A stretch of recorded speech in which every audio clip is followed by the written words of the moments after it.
할렐루야. 풍요로운 교회를 찾아와 주신 모든 분들을 주님의 이름으로 환영하고 축복합니다.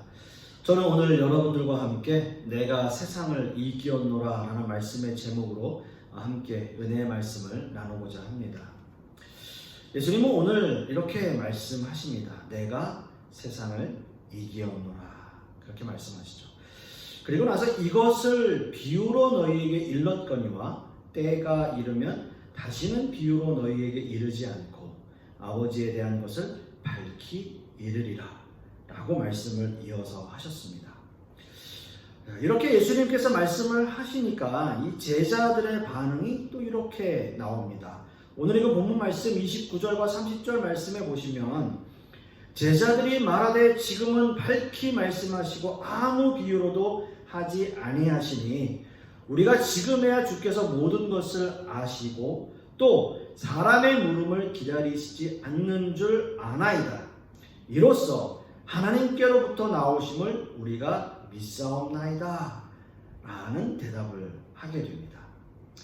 예수님께서 비유로 말씀하시지 않고 뭔가 좀 직접적으로 직설적으로 말씀을 하시니까 이제서야 우리가 알아들을 수 있겠습니다.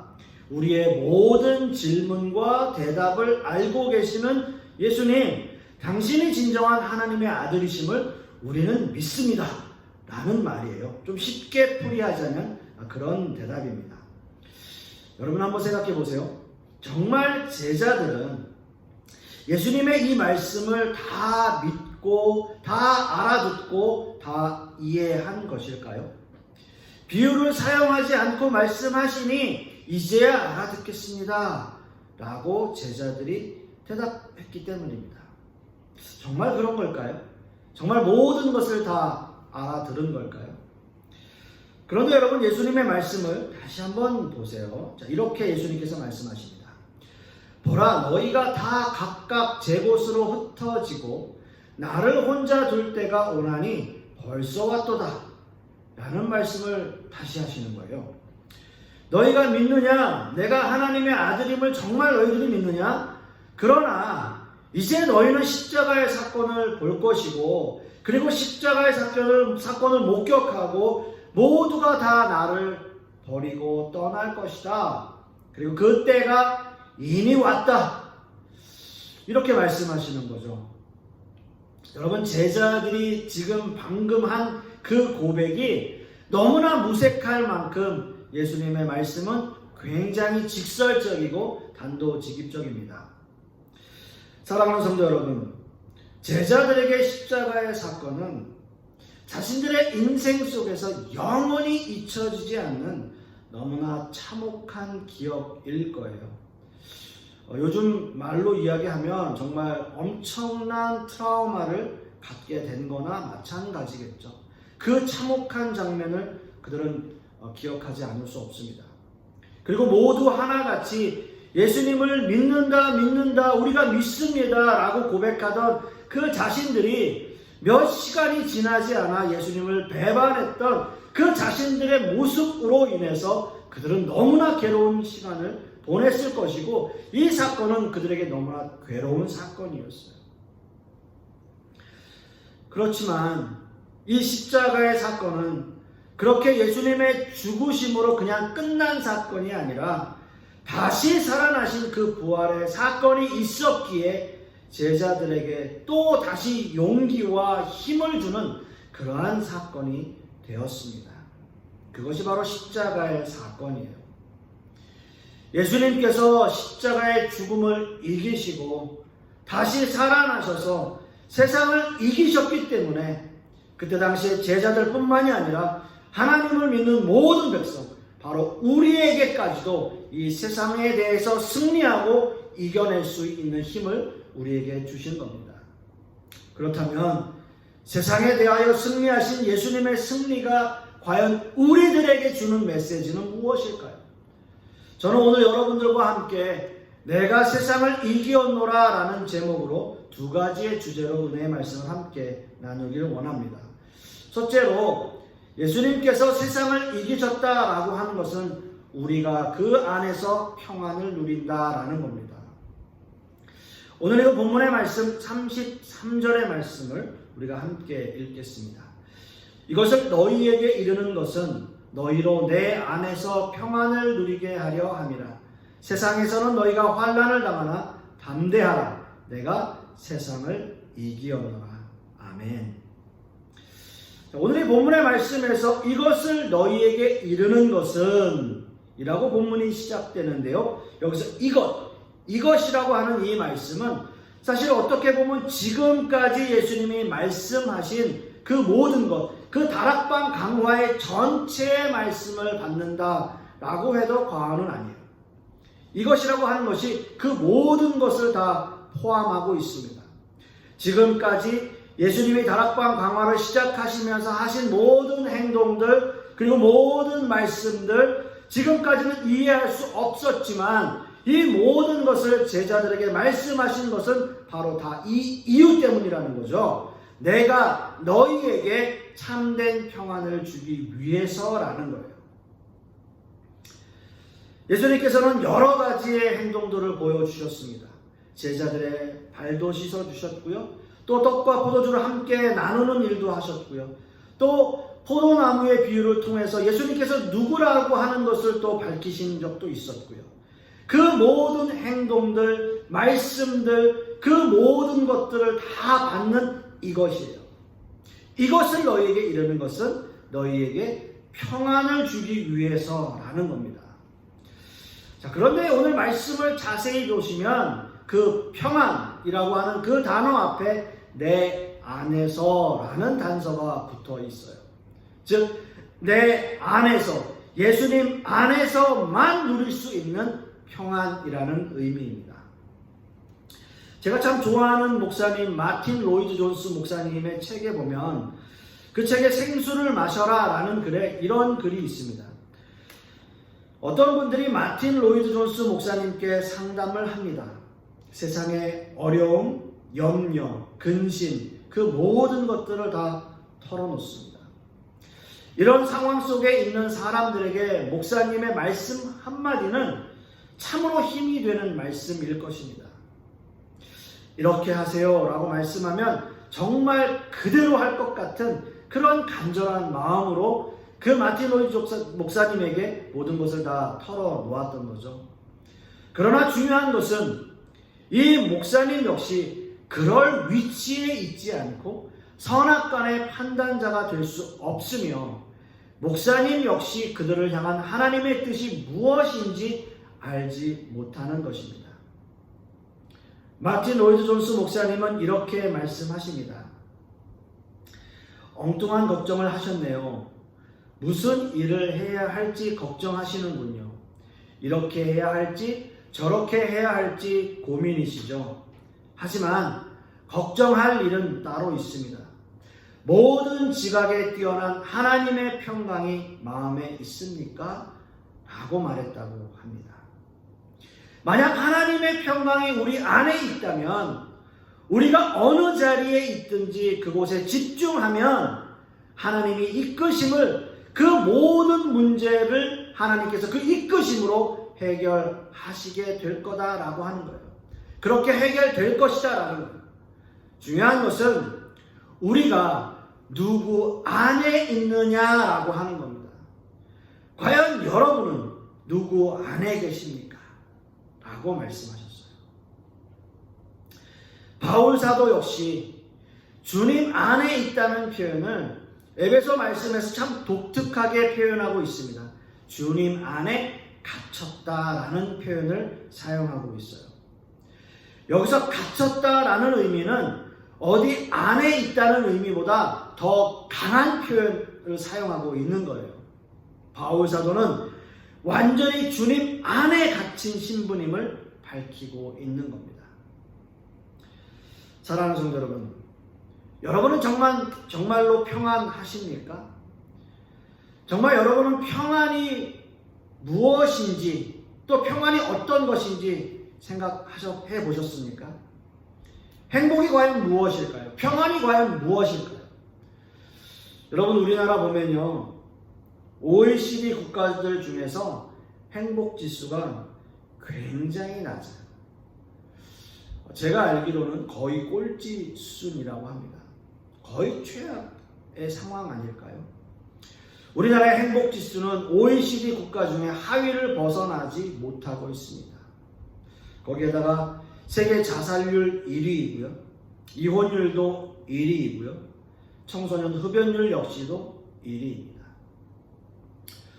여러분, 우리 한국의 기독교는 엄청난 부흥과 성장을 이루어냈습니다. 기독교는 성장했는지 모르겠지만 변화받은 신자들이 세상 속에서 자기들의 역할을 하지는 못하고 있었습니다. 우리가 주님 안에 있지 않기 때문에 일어나는 이 모든 현상들, 그런 현상들 아닐까요? 사랑하는 성도 여러분, 주님 안에 있는 참된 평안은 우리 모두에게 이미 선포되어진 평안이에요. 예수님의 십자가와 부활로 말미암아서 세상을 이기신 참된 평안입니다. 자꾸 여러분 다른 것을 바라보지 마세요. 주님 안에 있는 것만이 진정한 평안이라는 것, 여러분 그것을 붙드셔야 됩니다. 주님 밖에서는 어떤 평안도 존재하지 않습니다. 어떤 평안도 존재하지 않아요. 오직 주님 안에서만 얻을 수 있는 진정한 또 참된 평안입니다. 저는 간절히 소망하기는 이러한 진정한 평안을 누리시는 저와 여러분 되실 수 있기를 간절히 소망하겠습니다. 두 번째는요, 주님께서 세상을 이기셨다라고 하는 의미는 우리 모두가 그 담대함을 얻게 된다라는 거예요.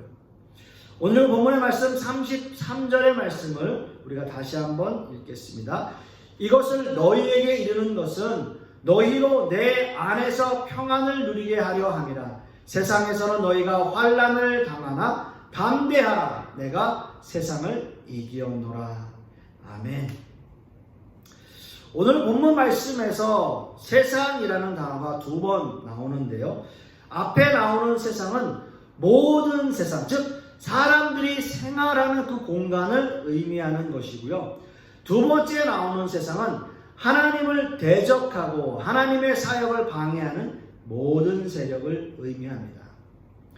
그렇다면 첫 번째 나오는 세상, 우리에게 환난을 주는 이 세상은 구체적으로 어떤 세상을 의미하는 것일까요? 여기서 환난이라고 하는 단어는 문자적인 의미로는 압박한다, 또 누군가와 함께 누른다라고 하는 의미를 가지고 있어요. 즉 환난은 세상의 세력이 우리를 짓누르는 것을 의미해요. 세상의 세력이 우리를 압박해 들어오는 거예요. 여러분, 세상을 살아가는 것이 어떨까요? 우리가 세상을 살아가는 게 어떻습니까? 세상이 그렇게 쉽게 우리에게 주어지진 않아요. 어려워요. 여러분, 특별히 요즘같이 이 팬데믹 상황에서는요, 세상을 살아가는 것 자체가 너무나 힘겹고 너무나 버거운 그런 상황들입니다. 뭔가 삶을 살아가면서 우리는 엄청난 삶의 무게를 느끼며 살아가게 되는 거죠. 누군가 나를 압박해 들어와요. 누군가 나를 짓누르는 그 무엇인가가 우리에게 느껴져요. 프레셔예요, 프레셔. 우리는 누구나 삶의 무게를 지고 삽니다. 자신의 나이와 성별 또는 사회적 지위, 자신의 환경, 이 모든 것에서 그 무게가 사람마다 다 달라요. 세상은 우리에게 무게를 지워주는, 여러분 저 같은 경우는 어찌됐든 한 사람의 가장으로서, 한 가정의 가장으로서, 또는 한 교회의 목회자로서의 삶의 무게가 저에게 있습니다. 나름대로 그 무게 안에서 또는 그 무게로 인한 스트레스가 저에게도 당연히 있고요. 여러분들에게도 아마도 그런 무게감이, 그런 스트레스가 여러분에게도 있을 거예요. 여러분은 어떻습니까? 그 세상이 주는 환난, 그 압박과 무게감이 여러분 느껴지시나요? 그리고 그것이 얼마나 무겁습니까? 우리가 주님 안에 있고 세상 가운데 담대하게 나가야 된다라고 주님께서 말씀하시지만, 그렇다고 하더라도 우리에게 주어지는 이 환난과 즉 삶의 무게는 절대 줄어들지 않아요. 아니 오히려 그 압박들이 더 무겁게, 더 힘겹게 느껴질 때가 참 많습니다. 그런데요, 그렇다고 해서 제가 한 가정의 가장이 너무 무겁고 한 교회 목회자로서의 삶이 너무나 무겁다고 해서 저 이거 잠깐 내려놓겠습니다. 저 이거 잠깐 안 할래요. 이렇게 할 수 없다라는 거죠. 여러분 혹시 삶을 살아가시면서 남편의 자리나 아내의 자리가 너무 무거워서 조금만 내려놓고 있겠습니다. 여러분 그러실 수 있겠습니까? 그럴 수는 없습니다. 물론 힘들죠. 때로는 그것을 포기하고 싶은 마음이 들 때도 있죠. 그러나 우리는 그 무게들을 견뎌내며 하루하루를 살아가고 있는 거예요. 그래서 오늘 말씀에서 여기서 말하는 이 담대함이라는 단어의 원어적 의미를 살펴보면 용기와 격려라는 의미를 찾을 수 있습니다. 세상이 주는 환난이 너무 무겁고 힘들지만 그것을 벗어버릴 수 없다면 우리에게 용기와 격려가 필요하다는 거예요.